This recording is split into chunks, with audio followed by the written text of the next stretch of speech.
Hey, can I tell you something no one talks about? They said this place would be a safe haven, a peaceful home where I'd be cared for, looked after, finally able to rest. And I believed them. But no one warned me what I'd really lose. My name is Margaret. I'm 82 years old. I've lived a full life, filled with laughter, heartbreak, memories that still echo in my chest. This isn't just a story about growing old. It's about what happens when a woman lets go of everything she built. Her home, her independence, her voice, and moves into a place that promised peace, but delivered quiet sorrow instead.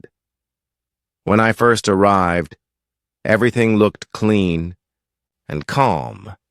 The air smelled like disinfectant.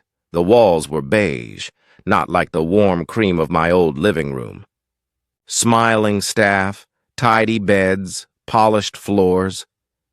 I told myself, it's only for a little while, just until I feel better. But days turned into weeks, weeks into months. And slowly, I began to disappear. At home, the phone rang every day. My children, my grandkids, even old friends dropping by for tea. Here? Silence. At first, I told myself, they're just busy. But the calls grew shorter. The visits stopped. Even when I called, I could hear it in their voices. They were rushing, distracted.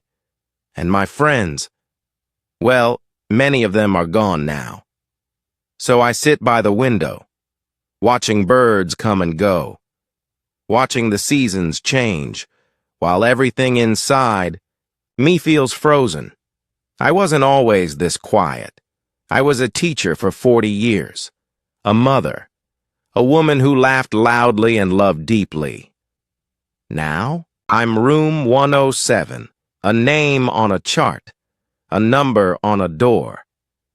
At night, I whisper to myself, Margaret, don't forget who you are.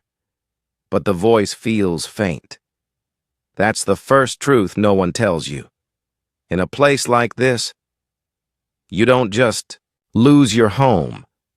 You start to fade away. When I lived at home, I was in charge.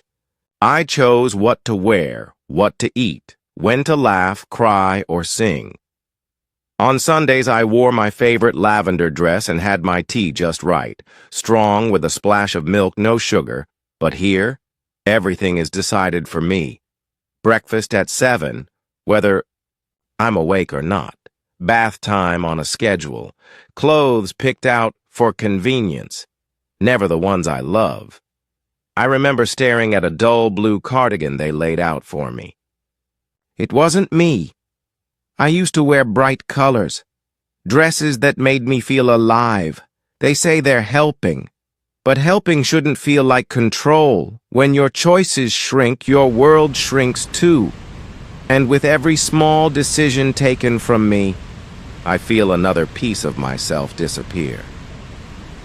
There are people all around me, rooms full of them, some kind, some quiet, some lost in memories that don't match the day. We pass each other in the halls, nod, smile. But real conversation? That's rare. I miss the sound of real voices, friends dropping by, laughter in the kitchen, tea and stories that lasted hours. Here, the silence is heavy. At dinner, we talk about the weather, the TV, the wallpaper, but never what truly matters.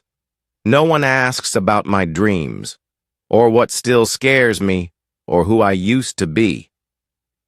Late at night, when the halls go quiet, the loneliness presses down like a weight on my chest. You can be surrounded by people and still feel completely alone. Don't misunderstand me. The nurses here are kind. They do their best to keep us clean, fed, and safe. But this place, It runs like a machine. Wake up, take pills, eat meals, nap. Repeat. There's a schedule to follow, rules to obey, and little room for the person beneath the routine. No one asks which book I'm currently reading or what music makes my heart dance. No, one stops to ask if I'm lonely or what memory I'd like to share today. They don't see the little things that made me who I am. The faded photographs I keep tucked under my pillow, the wrinkles on my hands from years of sewing and cooking, the songs I hum softly when I think no one's listening. They see symptoms. They see a body that needs care. But what about the soul? The stories that live inside me, the laughter, the tears, the hopes, the regrets, those don't fit into a chart or a care plan. And slowly, when you're treated like a body to manage rather than a life to cherish, you begin to feel less and less like yourself. It's as if the walls here aren't just painted with cold white paint, but with silence that swallows your identity. I was once a woman who danced barefoot in the kitchen, who sang lullabies to my children at night, who dreamed of adventures yet to come. But here, those parts of me have been tucked away, unseen, unheard, unneeded. I understand why it has to be this way. There's only so much time, so many people to care for, but still, it hurts to be cared for without being truly cared about. When my daughter gently suggested I move here, I thought I was making the right choice. I didn't want to be a burden on anyone. I told myself this place would be my sanctuary, a safe haven where I could rest, heal, and be cared for, and maybe on some level it is. But deep inside, there's a hollow ache that grows with each passing day. I miss the warmth of my own kitchen, where the scent of fresh bread used to fill the air. I miss the sound of my daughter's laughter echoing down the hallway, the way we used to cook together, sharing stories over simmering pots.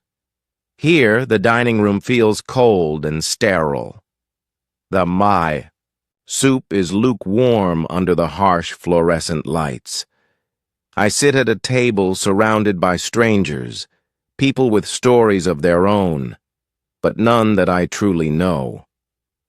Sometimes I wonder if I rushed away from the life I loved too quickly. Was it safety I needed, or was it love? Was I so afraid of becoming a burden that I forgot how much being close to family means?